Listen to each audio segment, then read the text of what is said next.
মধ্যপ্রাচ্যের ক্রমবর্ধমান সংঘাতের প্রভাব এবার সরাসরি পড়তে শুরু করেছে দেশের জ্বালানি খাতে। বিশেষ করে মোটরসাইকেল, বাস, কারখানা, বিদ্যুৎ কেন্দ্র এই সব কিছুর জ্বালানি কোথা থেকে আসবে? বাংলাদেশ কি প্রস্তুত? সরকার বলছে এখনই ভয় নেই, কিন্তু হিসাব বলছে সময় খুব বেশি নয়।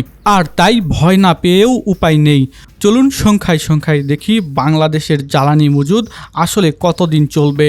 তবে এর আগে আমাদের জানতে হবে বাংলাদেশের বার্ষিক চাহিদা কত। বাংলাদেশ বছরে জ্বালানি তেলের চাহিদা প্রায় ৭৫ লাখ টন। এই চাহিদা পূরণ হয় মধ্যপ্রাচ্যের দেশগুলো থেকে অপরিশোধিত তেল এনে। আর সিঙ্গাপুর, ইন্দোনেশিয়া, চীন, মালয়েশিয়া ও ভারত থেকে অপরিশোধিত তেল আমদানি করে। সব মিলিয়ে বলা যায় আমদানি নির্ভর এই জ্বালানি কাঠামো। এখন চলুন জেনে নেই বর্তমান পরিস্থিতিতে কোন জ্বালানি কতদিন চলবে। রাষ্ট্রায়ত্ত বাংলাদেশ পেট্রোলিয়াম কর্পোরেশন কর্মকর্তাদের তথ্য অনুযায়ী দেশে সবচেয়ে বেশি ব্যবহৃত জ্বালানি ডিজেল প্রায় ১৪ দিন মজুদ আছে। কেরোসিন মজুদ আছে প্রায় ১০০ দিনের। অকটেন মজুদ আছে ২০ থেকে ২৫ দিনের। এছাড়া ফার্নেস অয়েল মজুদ আছে প্রায় ৯০ দিনের। অর্থাৎ সব জ্বালানির অবস্থা এক নয়। তবে গুরুত্ব বিবেচনায় সবচেয়ে দ্রুত চাপ পড়তে পারে ডিজেলের। কিন্তু বর্তমানে দুটি অপরিশোধিত তেলবাহী জাহাজ দেশের পথে থাকায় ডিজেলের মজুদ কিছুটা বাড়বে বলে আশা করা হচ্ছে। এবার চলুন জেনে নেই দেশের এলএনজি পরিস্থিতির বিষয়ে। কারণ গ্যাস ভিত্তিক বিদ্যুৎ কেন্দ্র চালাতে আমদানি করা এলএনজি অত্যন্ত গুরুত্বপূর্ণ। এখানে চুক্তি রয়েছে যুক্তরাষ্ট্র ভিত্তিক অ্যাক্সেলারেটর এনার্জির সঙ্গে।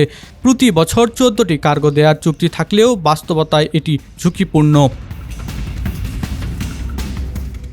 এই কোম্পানি নিজ দেশের উৎপাদিত এলএনজি নয়, বরং যেখান থেকে পাওয়া যায় সেখান থেকেই সরবরাহ করে।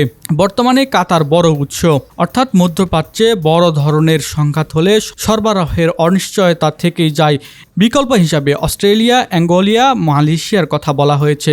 কিন্তু সমস্যা হলো সব দেশ যদি একসাথে বিকল্প উৎসর দিকে ঝুঁকে পড়ে তখন দাম বেড়ে যাবে।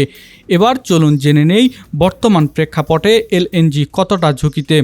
বাংলাদেশ বছরে প্রায় ১৭ থেকে ১৮ টন এলপিজি লাগে। এবার চলুন জেনে নেই বর্তমান প্রেক্ষাপটে এলপিজি কতটা ঝুঁকিপূর্ণ। বাংলাদেশে বছরে প্রায় ১৭ থেকে ১৮ লাখ টন এলপিজি লাগে। এর প্রায় ৭০% আসে মধ্যপ্রাচ্য থেকে, বিশেষ করে কাতার, কুয়েত ও ওমান থেকে। অর্থাৎ হুরমুজ পথ দীর্ঘদিন বন্ধ থাকলে এলপিজিও চাপে পড়বে। এখন সবচেয়ে বড় যে প্রশ্ন আসতে পারে তা হলো জ্বালানি সংকট হলে কোন খাত আগে কাঁপবে? হ্যাঁ, যা ভাবছেন তাই। অর্থাৎ প্রথমেই ধাক্কা পড়বে পরিবহন খাতে, এরপর শিল্প উৎপাদন, বিদ্যুৎ খাত ও কৃষিতে। এর পাশাপাশি জাহাজ ভাড়া বাড়বে শিল্প উন্নয়ন খরচ। পোশাক শিল্প হয়তো সরাসরি আটকে যাবে না, কিন্তু কাঁচামালের দাম বাড়লে চাপ তৈরি হবে। আর যুদ্ধ দীর্ঘস্থায়ী হলে ইউরোপ, আমেরিকার ক্রেতারা অর্ডার কমিয়ে দিতে পারে, ফলে রপ্তানিতেও ধাক্কা লাগবে। যুদ্ধ দীর্ঘায়িত হলে কি মূল্যস্ফীতির আশঙ্কা থাকে? তেলের দাম বাড়লে পরিবহন ব্যয় বাড়ে, বিদ্যুৎ উৎপাদন খরচ বাড়ে, খাদ্য পরিবহন খরচ বাড়ে, ফলে মূল্যস্ফীতিও বাড়ে। বাংলাদেশ এমনিতেই উচ্চ মূল্যস্ফীতির চাপ সামলাচ্ছে, তার উপর নতুন জ্বালানি ধাক্কা অর্থনীতিকে আরও চাপে ফেলতে পারে। আর তাই অর্থনীতিবিদরা বলছে ডে টু ডে আমদানি নির্ভরতা ঝুঁকিপূর্ণ। জ্বালানি নিরাপত্তা মানেই শুধু চুক্তি নয়, বরং মজুদের উৎসের কৌশলগত রিজার্ভ।